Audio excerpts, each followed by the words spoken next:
c'est déjà écrit dans les Genèse, mais je ne suis pas sûr si c'est vrai. Surtout s'il n'y a pas une tête humaine. Et le miroir me dit, ça peut être quand même vrai, mais je ne sais pas.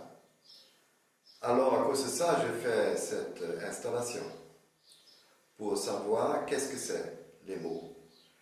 J'ai essayé de construire une lettre. Et d'un coup, j'ai vu que cette lettre est en inverse. Et comme ça, je suis venu sur cette idée avec le miroir. Emmenez-moi au bout de la terre, emmenez-moi au pays des merveilles. Il me semble que la misère serait moins pénible au soleil. Comme tout le monde, j'utilise les mots comme moyen de communication et c'est assez fascinant.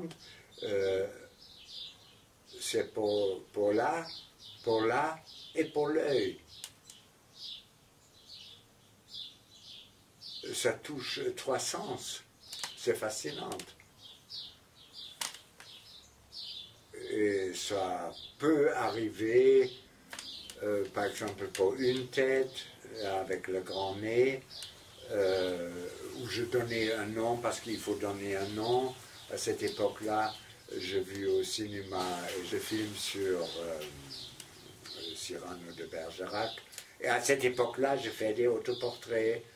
Et j'avais encore la film dans la tête, et avec son grand nez, et un seul coup le grand nez est entré dans mon boulot.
Alors mon rapport avec les mots, disons qu'on me donne des mots et moi je les mets sur du papier, je les couche sur du papier et j'essaie de les magnifier.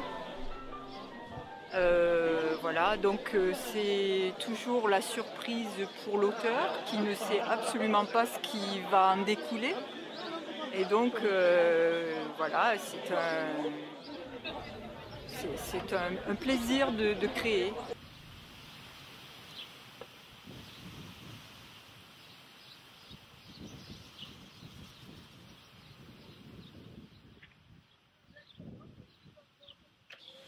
On y va? Ouais.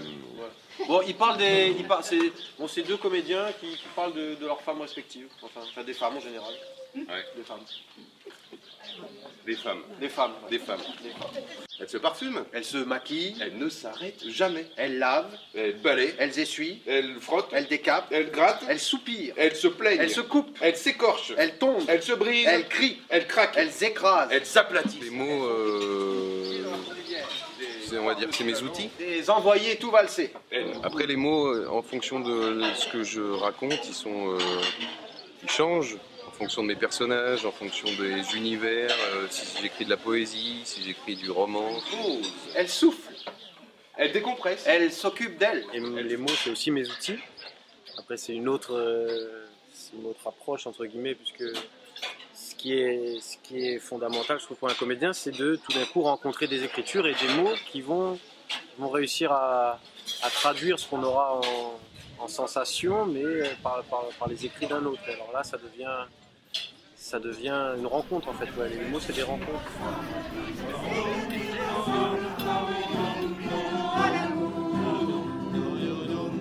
Ma comparaison peut-être sur tes lèvres fera naître un sourire en guise de discours. Mais pourtant j'en suis certaine, ce soir autant que je t'aime, puis ce soir tu ressembles à l'amour. Alors nous, quand on s'est demandé qu'est-ce qu'on allait pouvoir présenter ici, comment on pouvait s'insérer dans le programme, on a décidé de partir sur des poètes pour avoir justement des mots bruts comme ceux d'Antoine Aimaz ou d'Henri Michaud, ou des mots qui roulent et qui roucoulent plus comme ceux de Boris Vian ou de Valérie Rousseau, et essayer d'avoir un petit panel comme ça de toute une littérature contemporaine, afin que chacun puisse y entendre les mots qu'il a envie, les formes qu'il souhaite, et que tout le monde se retrouve autour de la poésie. Tous les auteurs qu'on va lire sont du XXe siècle, elle est même du XXIe, et elle a écrit là un texte qui s'appelle « Va, à tracer de quoi tenir droite, je penche ». C'est de coucher sur le papier, drôle d'expression. Et je songe aux vieux sages qui disaient qu'on n'a pas même à soi un nom. Et je signe ce que j'éprouve, sans trop en faire une montagne de mes oignons.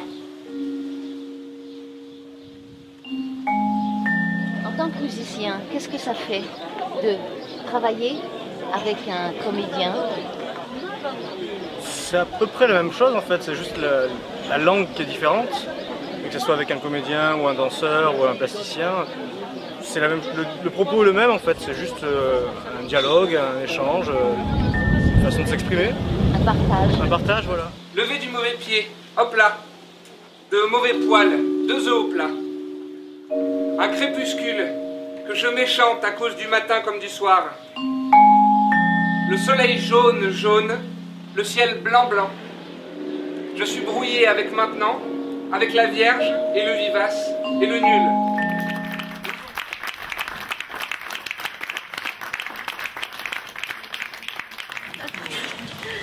Alors pour changer un petit peu, j'ai amené quelques textes qui sont inédits.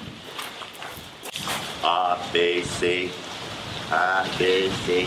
Mais pourquoi s'abaisser devant l'ordre aligné de vos rangs militaires, en file et en colonne, comme pour agresser, comme pour inciter le poète à se taire? J'ai envie de violer les mots du dictionnaire, les retourner encore, les prendre à l'envers. Envie de dépecer, de ma plume ordinaire, des myriades de cris et les tordre à mes vers. Presser comme un citron les pages du Larousse, assécher le litré des sons les plus divers, de phrases qu'on culbute en termes que l'on trousse et tarir le revers en écrivain pervers. Il était une fois un vieil homme, tellement vieux que ses yeux n'y voyaient plus tant qu'ils étaient troubles.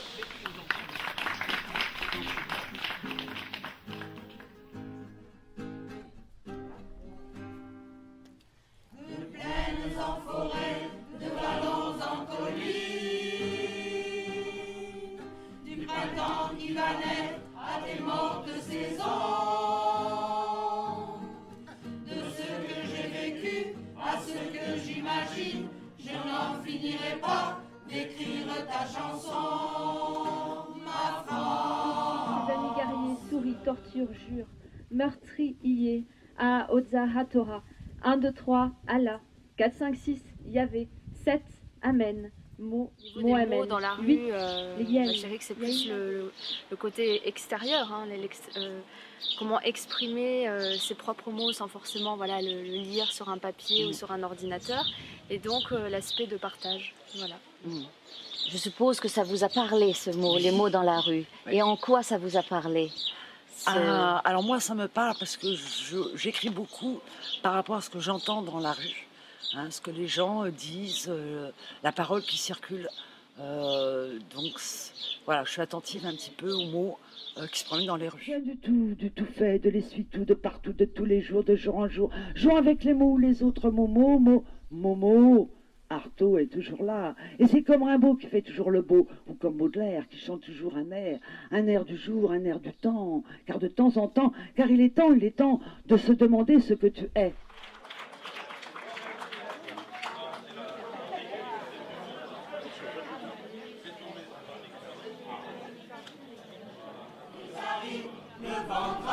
remplis de fruits les bateaux. Ils viennent du bout du monde apportant avec eux des idées vagabondes au reflet de ciel bleu, de mirages, traînant un parfum poivré de pays inconnus, d'éternels étés où l'on vit presque nu sur des plages. Moi qui n'ai connu toute ma vie que le ciel du Nord, j'aimerais débarbouiller ce gris environ